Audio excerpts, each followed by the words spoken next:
Guys, nakabunal. Bunalan sa. Ano na bi? Ito kay tari ni.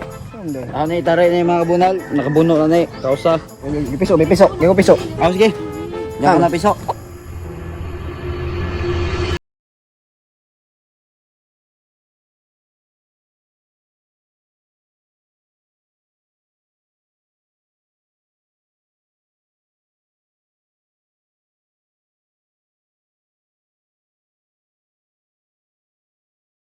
Saan kita nasuguan sa nga nas Tagalog.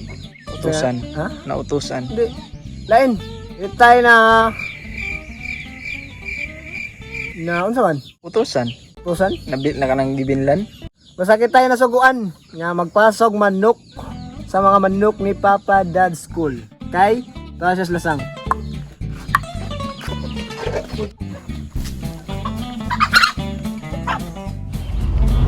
Tomato mga higala, nakalimot kog daog pasaw sa iro. Gani la?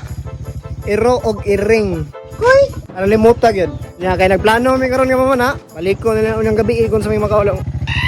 Sa oras sa makauli. Kay fog na ra ba diri, simuwan. Correct. Inay ra kuya. Kinumdong ko katong kan ba? Nagparehistro ko ba? Na. Kini tuod bag-og plaka. Pero na pud katawan na dugado nga hitabo no dito. Sa lagi to. Yeah.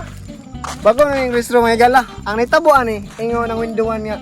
Dong, isa man si Gilmore Villagonsa. Katong gusto ng istorya which is ang word nga guardian. Pero nasa uno na kay man? Guidance. Sige jud ko na unsa ba to nga word eh?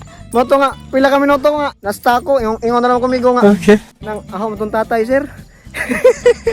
Nawa ang word kay sa ano na sa mga na guidance naman. Okay. Mura nag nasikulahan o guidance. Pag-guidance ka na ako ha. Sorry. Saka? Nagatong pinakagwapo nga tatay regalo. Hi. Pero ilami agmanok. Uy, sadong sa? Paman. Awa na. Ano boss? Imong eh.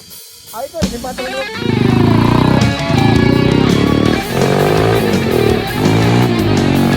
Kuni kaduhang adlaw to regalo no. Ato nang gyari ang atong mga dede ato sa kapapa ni.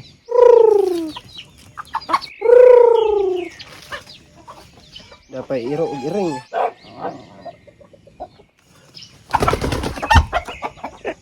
Ikaw ha, bugoy kay ka. Ika pahawid. Ihaon na karon. Nagkat-o na ka ng kabugoy. Huwag na magpabadlong ron. Makatilaw tagsabaw. Laka! Paalam. Dad School.